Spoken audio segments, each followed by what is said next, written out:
Hey sis, man, everywhere you look, people are talking about artificial intelligence or AI. This might be the single greatest technological advance in our lifetime. Even beyond the internet itself, it's arguable that our future will never look the same. But some people feel like AI is going to replace us and replace our jobs. If you're a therapist or coach, you've probably wondered, is AI a threat to my work? Or could it make my business easier? Here's the truth. AI will never replace human connection, but the people who learn how to use it as a tool are going to move ahead way faster than the ones who ignore it. Either you get on board or you get left behind. My name is Chelsea Harris, and I am the founder and CEO of Sassy Boss Marketing Agency. I help women entrepreneurs, primarily therapists, coaches, and consultants, with building their online presence so they could spend more time doing what they love and less time worried about marketing stress. Today, I'm going to break down the controversy around AI, what's safe, what's not, and how you can actually use it to build your business or your practice without losing your authentic voice. Ready to dive in? Let's get into it. Section 1, the fears about AI. Let's start with the controversy. What are people so scared about? Number 1, the fear of replacement. This is a big one I hear all the time. Many therapists and coaches worry if AI can answer the same questions that I can answer or give advice, what happens to me? The rise of AI chatbots, even ones marketed as mental health helpers, feels threatening. This taps into a bigger fear that clients will choose a free app or a bot instead of paying a real human. The reality is, AI may give information, but it can't provide connection, empathy, or tailored guidance. The second fear is the fear of losing authenticity. Coaches and therapists pride themselves on having a personal touch. The fear of using AI for content, emails, or resources will make them sound robotic or fake. Many think if I let AI write this for me, will my clients feel like they're hearing from a machine instead of me? The truth is, AI should be a starting point. You polish it with your story, your thoughts, your language, your heart. Another fear is ethical concerns, especially in therapy. There's worry about confidentiality. Can you put clients' data into AI tools? The answer was no. You should never feed sensitive information into public AI platforms. Therapists in particular are held to ethical and licensing standards. So the question becomes, where is the line? The clear boundary is that AI can handle systems and support, not diagnosis, not treatment, not client records. Another fear is overwhelmed with tech. For many, AI feels complicated. Too many tools, too much jargon, too many prompts. The fear is, I don't have time for another thing. Especially for therapists, marketing and business already feel overwhelming. AI sounds like another level of stress. The fifth fear is the fear of being left behind. On the flip side, there's anxiety around not knowing AI. Some worry, if I ignore AI, am I gonna get left behind while other coaches and therapists pass me? It's a double bind. Use it and feel uneasy, or don't use it and risk falling behind. Together, these fears create paralysis. Avoid using AI altogether or dabble without confidence. Section 2, what AI should and shouldn't do. When dealing with AI, we need to be able to draw the line clearly. These are things that AI should never do ethically when you're dealing with therapy or business clients. It should never replace the human relationship. AI can't build trust, empathy, or deep connection. It should never diagnose or treat clients. This requires professional judgment, licensing, and ethics. AI is not a substitute. AI should never handle confidential client notes. You should never put sensitive information into public AI tools. What AI can do, here are some safe and helpful examples. It can do content creation support. It could draft blog posts or social media captions around mental health awareness, stress tips, or motivational tips. You can ask it, for example, to write 5 Instagram content ideas about setting healthy boundaries, or outline a 20-minute workshop for couples on rebuilding trust. It can do email and communication, can generate drafts for weekly email newsletters. An example might be write a short, encouraging email for women struggling with work burnout. Another example is client resources. You can create worksheets, journaling prompts, or guides to give your clients guidance and extra support between sessions. You can, for example, say, give me 10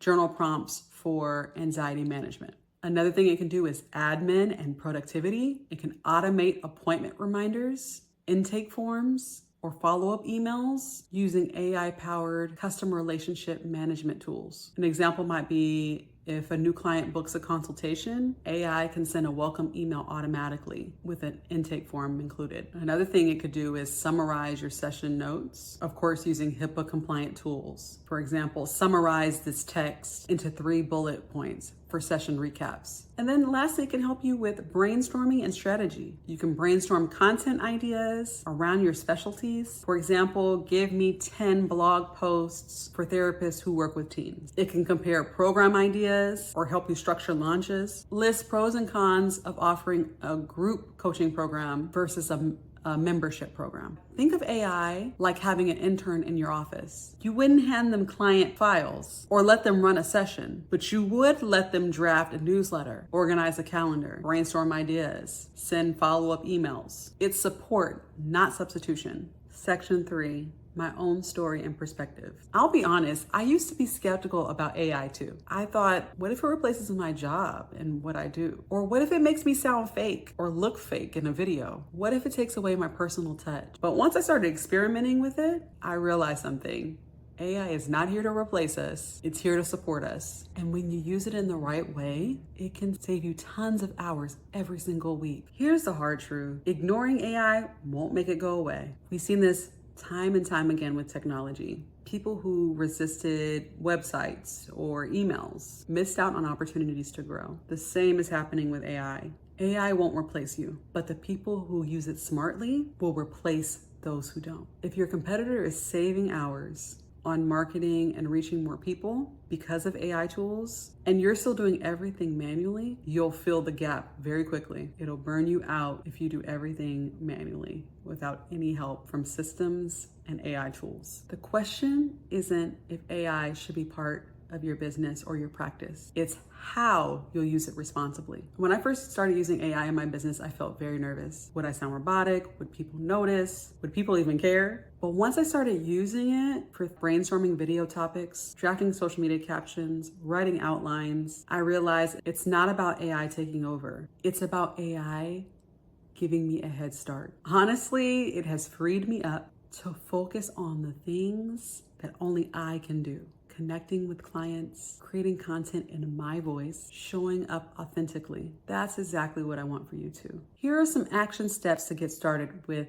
AI. Pick one area to experiment with. Don't try to use AI for everything right away. Start small. For example, ask AI to brainstorm 10 social media posts for your specialty, or use AI to draft your newsletter once. We'll see how it works. This helps you learn how it works without pressure. Number 2, always add your voice. Think of AI as an assistant who gives you a rough draft, but you're the editor. Take the draft it gives you, add your story, your tone, and your perspective. Ask yourself, does this sound like me? Would I actually say this to a client? This keeps your content authentic. Use AI for repetitive tasks. Free yourself from admin work so you can focus on your clients. Automate appointment reminders. Create templates for intake emails or onboarding emails. Use AI-powered tools to manage forms, scheduling, and follow-ups. Think of it as taking all the boring stuff off your plate. Set boundaries. Know what AI isn't for. Never let AI speak directly to your clients without you reviewing it first. Use prompts to save you time. Start building a go-to list of prompts that you can use over and over again. Examples might be, write 5 blog ideas for a therapist to help couples. Give me 10 Instagram captions about stress and burnout. Create a short email draft, encouraging clients to book a session. Having prompts makes it so much easier, and the more specific you are with your prompt, the better the output will be from the AI tool. You want to track what works, experiment, and pay attention to what saves you time and creates the best results. Did AI save you an hour on content? Did it spark new ideas or help you brainstorm? Did automation help you reduce the amount of no-shows you had? This helps you double down on what works best for your business and your practice. So is AI a threat or a tool? The answer is it's a tool, a powerful one if you use it wisely. And if you want a system where AI and automation work in the background to help you attract your clients consistently without you having to figure out all the tech yourself, that's exactly what I build for my clients. With my Done For You services, I'll create a professional website that speaks directly to your ideal client, set up branding and emails and social presence, and connect everything in one tool that uses automation and AI and saves you hours every week. If this sounds like something you need, make sure you apply for my Done For You services. The link is in the description. Remember this, AI will never replace human connection, but if you learn to use it as a support tool, it can save you time, reduce stress, and help you reach more people who need your help. If this video was helpful, hit the like button, drop a comment about how you feel about AI. Is it a threat or a tool? And don't forget to subscribe for more tools about building a business that works for you. See you next time.